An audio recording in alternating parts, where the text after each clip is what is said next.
जुल्करनैन का जवाब सुन लीजिए, आपको जवाब देना चाह रहे हैं, जवाब सुनिए उनका। जुल्करनैन हैदर की आवाज प्लीज, और उसके बाद राकेश जी। मैंने पूरी दुनिया में ये यासिर मीर साहब और दूसरे जानते हैं मुझे, मैंने सब टीमों के साथ खेले हैं और उसमें भी मुसलमान हैं। हाशिम आमला को मैंने बहुत ज़बरदस्त एक मुसलमान पाया है, ठीक है, जो साउथ अफ्रीका से खेलता है। बाकी टीमों में भी मुसलमान हैं, लेकिन कभी इस तरह नहीं हुआ कि भाई आप हाशिम आमला को कभी आपने देखा ग्राउंड में? वो जाता है भाई, नमाज पढ़ता है जाके, वो 30 के 30 रोज़े रखता है, क्या कहते हैं, रोज़े रखता है, ठीक है। और वो मैंने उसको बहुत ही ज़बरदस्त मुसलमान पाया, ठीक है। और वो हमसे ज़्यादा अच्छा मुसलमान है, मेरे से भी ज़्यादा अच्छा मुसलमान है। मैं तो अपने आप को बहुत गुनहगार समझता हूँ। किसी भी टीम का मुसलमान बंदा आके ग्राउंडों में दिखावे की नमाजें नहीं पढ़ता।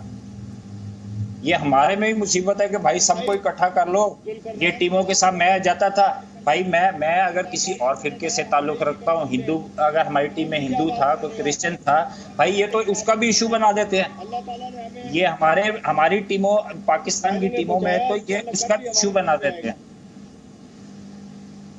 जुल्करनैन हैदर क्या कह रहे हैं? राकेश थपलियाल जी, आप लगातार सुन रहे हैं, एक सेकेंड सुन लीजिए। और सर, दानिश कनेरिया ने क्या कहा था वो भी आपको पता होना चाहिए। इरशाद अहमद साहब, आपको पता होना चाहिए।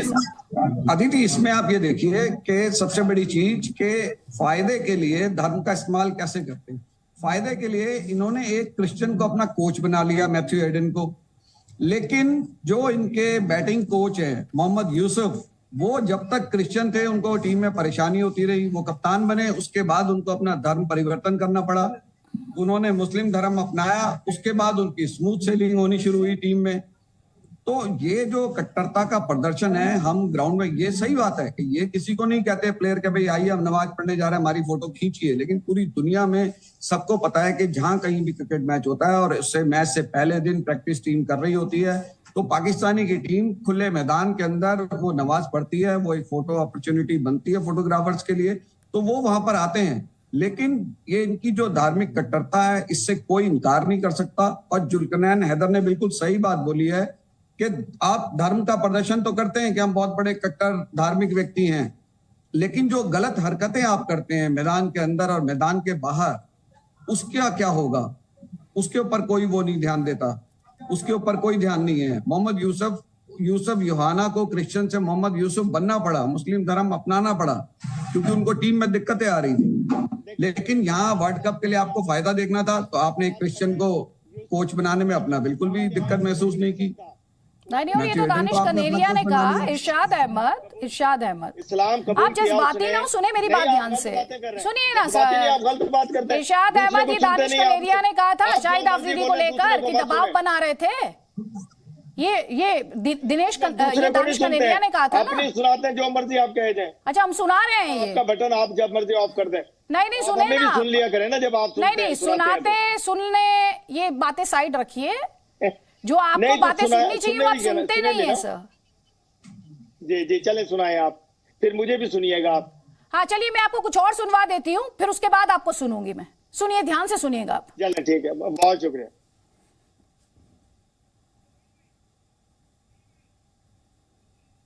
मैं आज सारी पाकिस्तान की कौम को इस फतेह अजीम पर मुबारकबाद पेश करता हूं, और जिस जुर्रत, वलवले, तनतने, दबदबे और बहादुरी से पाकिस्तान की टीम ने अपने रवायती हरीफ को शिकस्त दी है, उसको मैं सलाम पेश करता हूं। और आज सारे आलमे इस्लाम में पाकिस्तान ने अपनी सलाहियतों का लोहा मनाया है। मुझे अफसोस है कि यह पहला हिंदुस्तान पाकिस्तान मैच है जो मैं कौमी जिम्मेदारियों की वजह से ग्राउंड में नहीं खेल सका। लेकिन मैं तमाम ट्रैफिक को इस्लामाबाद, रावलपिंडी हदायत की है कि कंटेनर हटा दिए जाएं, ताकि कौम अपने जश्न को तारीखी तरीके से मनाए और पाकिस्तान की टीम को, पाकिस्तान की कौम को मुबारक हो। आज हमारा फाइनल था, हमारा फाइनल आज ही था, और दुनिया के मुसलमान समेत हिंदुस्तान के मुसलमानों के उनके जज्बात पाकिस्तानी टीम के साथ थे। सारी आलम इस्लाम को फतेह मुबारक हो। पाकिस्तान जिंदाबाद, इस्लाम जिंदाबाद। हाँ जी, इरशाद अहमद साहब, जी दुनिया अदिति, भर के मैं आपसे मुसलमान। अच्छा सुने आप जरा प्लीज, मैंने भी सुना बहुत देर आप लोगों को। बात यह है कि अच्छा ध्यान से सुने, एक बात सुन ले आप सुनाने से पहले। ना एक बात मैं आपको सुना देती हूँ, जब दूसरा गेस्ट बोल रहा हो तो आप इंटरप्ट ना किया करें, ये आपको समझना चाहिए, क्योंकि एक बार में एक ही आवाज आती है। ठीक है, अब बात आइंदा से ध्यान रखें इस बात का। चलिए बात ये, कल मैं जो बात कर रहा था, मैं ये कह रहा था कि हिंदुस्तान और पाकिस्तान का काश मैच होता, काश आप लोग हमारे खौफ से हारते ना। आज का जो टॉपिक है उस पर आ तो बहुत मजा आना था। कल का यही टॉपिक है, यही सुनाया आपने, शेख रशीद यही कह रहे थे। अच्छा। और दूसरी बात यह है कि वाकई जश्न बनाने का मजा आएगा जब वर्ल्ड कप पाकिस्तान आएगा।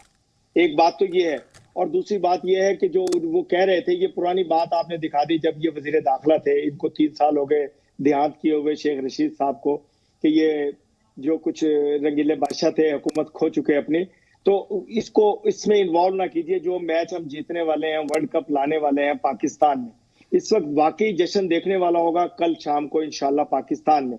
दूसरी बात यह कि उन्होंने आलमे इस्लाम को इसलिए कहा कि जाहिर सी बात है कि आपका और हमारा मजहब अलग-अलग है, हम अपने इस्लाम को, लेकिन मैं पूरी दुनिया को मुबारकबाद दूंगा जब हम जीतेंगे। आपको सबसे पहले फूल पेश किए जाएंगे कि हिंदुस्तान आपको मुबारक हो कि आपका पड़ोसी जीत गया, क्योंकि हम अच्छे पड़ोसी भी हैं आपके। तो सबसे पहले मजहब आप कीजिए, सुनिए ध्यान से। मजहब तो ना आप हमारा मजहब आपको शायद समझ नहीं आता, एक सिंपल बात समझ नहीं आई थी सर, तलखी के लिए माफी चाहती हूँ। आपको शायद पता नहीं, इंडिया इस्लामिक या हिंदू राष्ट्र नहीं है, India is a secular country. इस देश का कॉन्स्टिट्यूशन रिलीजन के आधार पर भेदभाव नहीं करता है, डिस्क्रिमिनेट नहीं करता है। ये मुझे आपको याद दिलाना पड़ रहा है।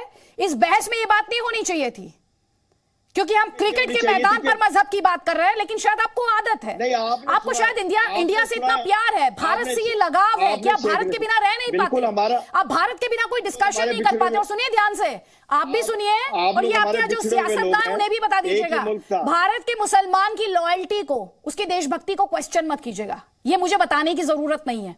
उसने अपनी लॉयल्टी का सर्टिफिकेट उसी दिन आपको दे दिया था, उसी दिन आपके हाथ में थमा दिया था जिस दिन उसने भारत को घर बना लिया था। तो प्लीज आपके सर्टिफिकेट की उन्हें कोई जरूरत नहीं है। जब भारत हारता है, भारतीय टीम हारती है, तो उन्हें भी उतना ही दुख होता है, समझे?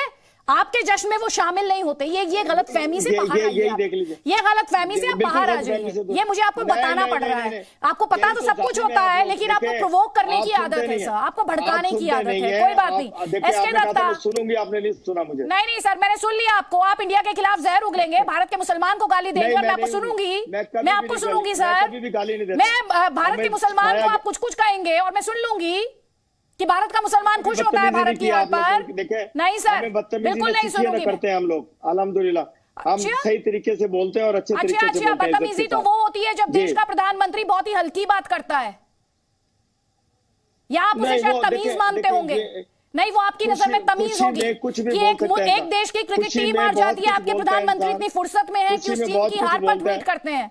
बहुत बढ़िया है, बहुत बढ़िया है सर। इससे पता चलता है कि आपके जो सियासतदान हैं, और यहाँ की आवाम को भी पता चलता है कि आपके सियासतदान कितने सीरियस है, कितने सीरियस है, ये पता चलता है। सुन लीजिए, जब राकेश कपलियाल बोल रहे थे तो जुल्करनैन हैदर कुछ कहना चाह रहे थे, जुल्करनैन हैदर, उसके बाद एसके दत्ता। जल्दी प्लीज। अदिति, मैं आपको अपनी एक मिसाल देता हूँ। मैं अहले तशी जो है मुस्लिम, उससे मैं बिलोंग करता हूँ। तो और मैं शायद इनसे ज़्यादा बिलीव रखता हूँ अल्लाह पे और अपनी प्रे पे। मैं आपको हल्फन कहता हूँ, मैं अपनी जो मेरा कुरान है मैं उस पर हल्फन कहता हूँ कि मैं 2007 में मैं टीम के साथ गया, ठीक है, और मैं इनके साथ नमाज़ पढ़ता था। हमारी थोड़ी डिफरेंट होती है, इनकी ज़रा जो अहले सुन्नत वाले और दूसरे जो हैं इनकी अलग होती है, ठीक है। हम छोड़ के नमाज़ पढ़ते हैं, ये बांध के पढ़ते हैं, ठीक है।